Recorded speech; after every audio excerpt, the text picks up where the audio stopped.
Clap your hands and stomp your feet. You're listening to the Clap Your Hands podcast, hosted by Eliot Shorr-Parks and Kyle Newbeck. Here they go. So let's get into the Doc Rivers interview. So he's on the Bill Simmons podcast. And for me, he touched on three main issues. Tell me if you think there's other ones, but the culture, like the losing culture when he got there, Embiid, how he can make his teammates better in his relationship with his teammates. And then Harden, their kind of relationship as a coach player, but him saying that Harden looked to score more as the year went on. Which do you want to start on of those? Well, that's where I will say that was factually untrue. If you just look at the splits for the season, Harden I'll pull it up right now. It was Harden post break actually shot basically exactly the same and scored less. So if we're talking about the playoffs, and maybe that's what Doc's getting at here, that in the playoffs, James decided, well, we're gonna go out on my sword rather than setting up others. I think there was a great argument for him to do so. The whole thing was Joel's hurt. Somebody's got to be the guy, or when Joel comes back, Joel's compromised. So they're going to rely on James more. So I thought that part was unfair. I thought the part that was more interesting with Harden, that I think is central to the question of, do you want to bring him back? And can he be a guy who's a title winning leader as one of your co-stars, is all the stuff about him not being a useful off-ball player. And essentially saying, look, you look at guys like Steph Curry and how hard they work when they don't have the ball. Harden doesn't do that. He's never going to do that on either side of the ball. And there's an element of Doc where it's, we're all trying to find the guy who did this in the hot dog suit, and it's Doc Rivers in the hot dog suit. And he should take some level of responsibility for that. But this is also who James Harden has been for his whole career. He's been an ISO heavy, or at least from Houston onward, he's been an ISO heavy guy who bleeds the clock, plays slow, plays methodical. That's who you're getting with him. And so that's why a lot of people have questions about him as a title winning co-star. It's why teams have found a lot of success slowing him down. And frankly, we could apply all this to some extent to Joel Embiid too. Like when Joel gets schemed against the way he was in the Boston series, and Al Horford shuts him down as a scorer. I'm just watching my dog throughout this. Dude, honestly, it's so hard for me not to concentrate. It's so dramatic with this. He's like moving around, he's climbing up. Yeah. If you look at how they essentially took Joel completely out of his rhythm in that series, he's got to find other ways to impact the game offensively. Like, I know we always fall back on, he's a great defender and he does this and he does that. Well, he's also got to be able to keep his offensive value high enough for them to be an elite team, for them to be a contending team.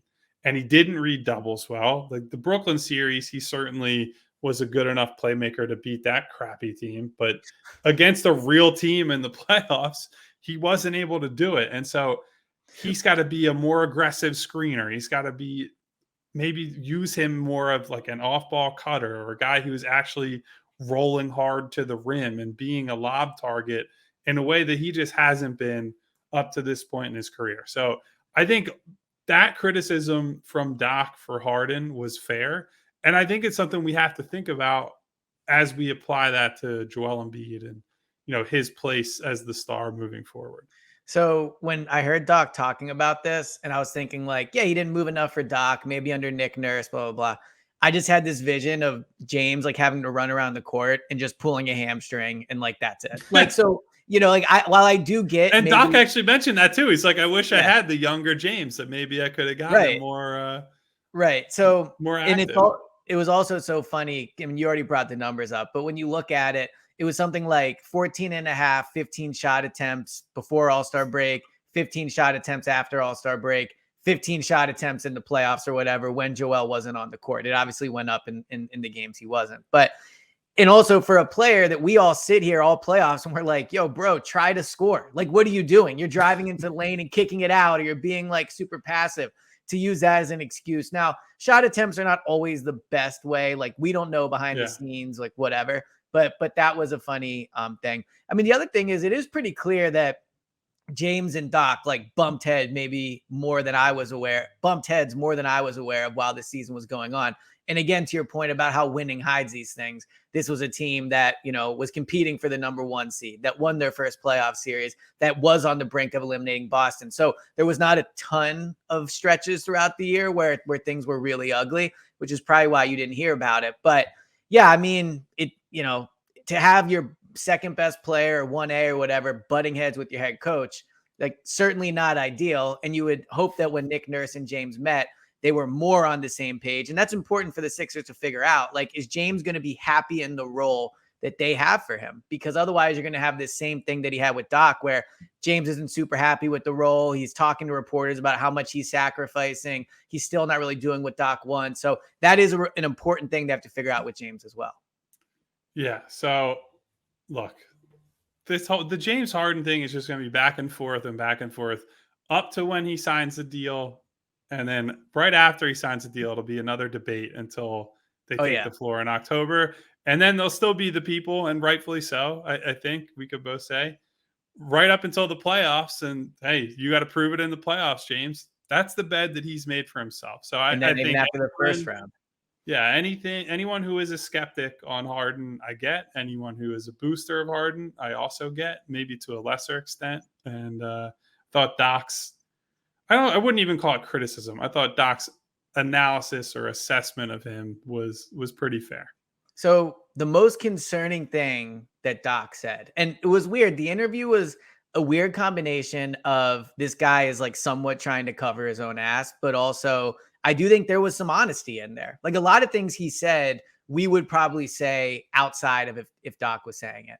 And to me, the thing that was the most worrisome is maybe the word, was the Embiid stuff. Like not only on the court, and because you're right, against Boston, he didn't do a good job deciding out of doubles. And, we've had it slammed in my face, I should say, quite a bit over the past week. Jokic is better getting his teammates involved. Like we get it. Okay. So Embiid needs to be better at that.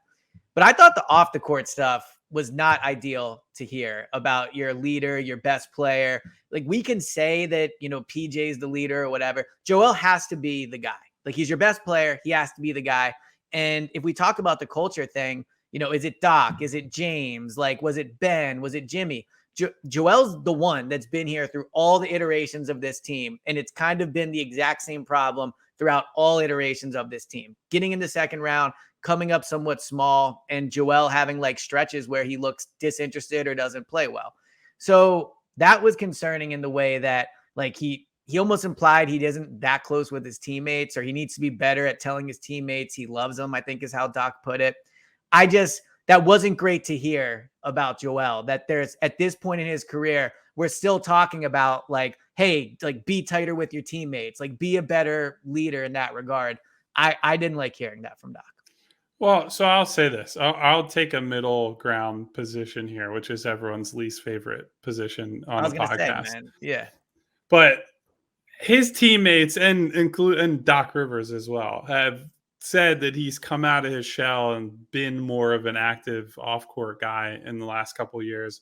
So this, I do think, has a degree of cover your ass mentality. But I would push back and say that when you say it at the podium, I don't know. Like a lot of times, and you can. No, but he says it in scrums and in like more private settings too. It's not. And he's not the only one. Guys like Shake Milton, who have played with him for quite a long time now, have said things to that effect. Now, to your point on what we're discussing here, I do think that Joel has to act more, almost like you'd want a quarterback to act with their offensive line, but with the whole team, where I'm not asking Joel to be a different guy than he is. He's a homebody. He stays at home and hangs out with his son and his fiance, soon-to-be wife, all that. And it's better that he's not a partier and not adding to his health problems by, going out drinking and doing all that stuff. But you can go to team dinners and do team activities and be more of a galvanizing force in that way. I think especially on the road, when that's your best time to try to bring the group together, that's when teams really come together. And I do think this group was closer than they've been in years before. Mm-hmm. I think some of that is because of Joel and his maturation as a leader. And we wouldn't be talking about this if they had just won that Yeah, series, right? I agree with that There, 100%. there wasn't, I didn't see something in the Boston series that was like, man, this team is not together, or they hate each other, or they don't trust or love Joel or whatever. I saw Joel wasn't good enough, and I saw James wasn't good enough. Those were the problems. Because look, the role players came out and delivered in Game 7, and those guys were bought in. This was not like, hey, we're coming to Boston to lose after we gave up that Game 6.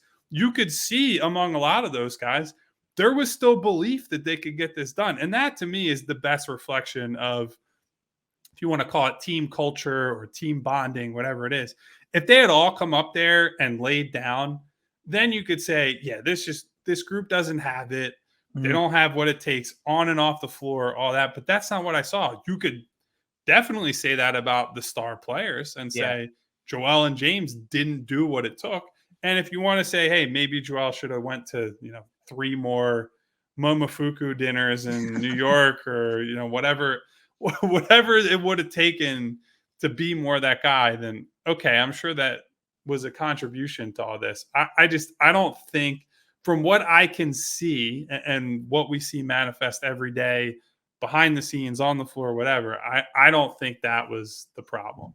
So I do agree with you that these are things we're talking about. And look, Doc's not doing the interview if they beat the Celtics, because he's probably still the head coach. So yes, like, these are products of the losing. And, again, to the culture thing, the Sixers have won, I don't know, like top 5 regular season games in the last 5 years. They win in the playoffs. I know people don't want to hear it, but they win playoff games a lot more than other teams do. They haven't broken through. All that's frustrating. I don't think they have a culture problem. My only thing is your joke about the dinner, which you're right. Like, is Joel going out 5 more times going to mean that they win Game 7? Probably not.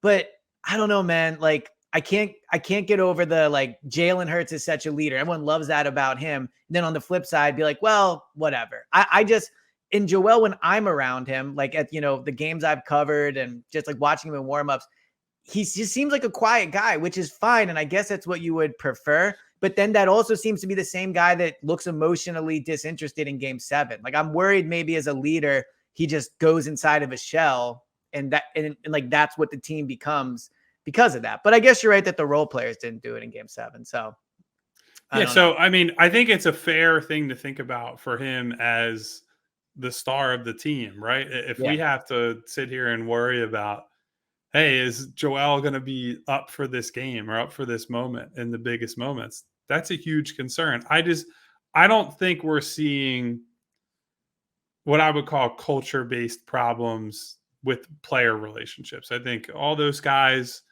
they're not all as tight-knit as they could be, but he's got good relationships with guys on the team. He's just not, it's not like Maxey and Melton where they're hanging out away from the floor and doing things that I don't think that's how Joel is.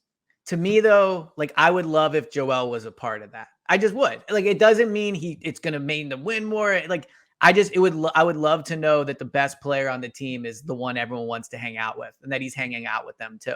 Like, I think there's an advantage to that. Sure, but I don't think it's going to happen. I don't think that's who he is. Yeah, well, long term, we'll see how that plays out. The last thing with the culture is, and I thought this was the biggest, like, deflection, blaming, like all those things, where he said that they have a big losing culture problem because of the process, and he tried to fix it, and they're never going to win until it's fixed. Like, I don't know, man. They've won 50 plus games a lot. They were in the second round before you got there. They did the same thing when you were there. I don't know. You're around the team a lot. Do you still feel the remnants of the process around? There are so few guys that are even left. It's basically just Joel. It's Joel, essentially. So I don't know, man. I think there are things that have changed in a positive way over the years where they do have more buy-in for things like low minute games on off days at the practice facility, guys being more committed to the weight room and all that kind of stuff. Some of that's just, they have better, more experienced players now. Guys come in from college, I could tell you right now, their habits are bullshit. Like, most of these guys are used to, They eat whatever they want. They say, oh, if I miss this day working out, or I only get 2 hours of sleep this night, or I do this, like, these guys are in such good shape that they think there are no repercussions for that. And come to find out, when you're playing against guys who are taking all of that very seriously, It matters. that's Yeah. a big problem. So I do think that there are elements behind the scenes that people don't think about that have improved.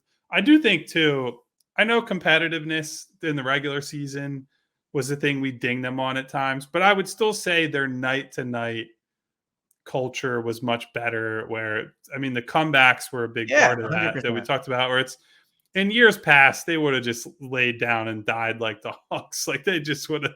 We saw so many games where they would go on the road and they're playing not even a good Cleveland team, a Cleveland team with like Colin Sexton and guys like that. And they go down 20 and it's like, well, this game's over. Like, this team's done.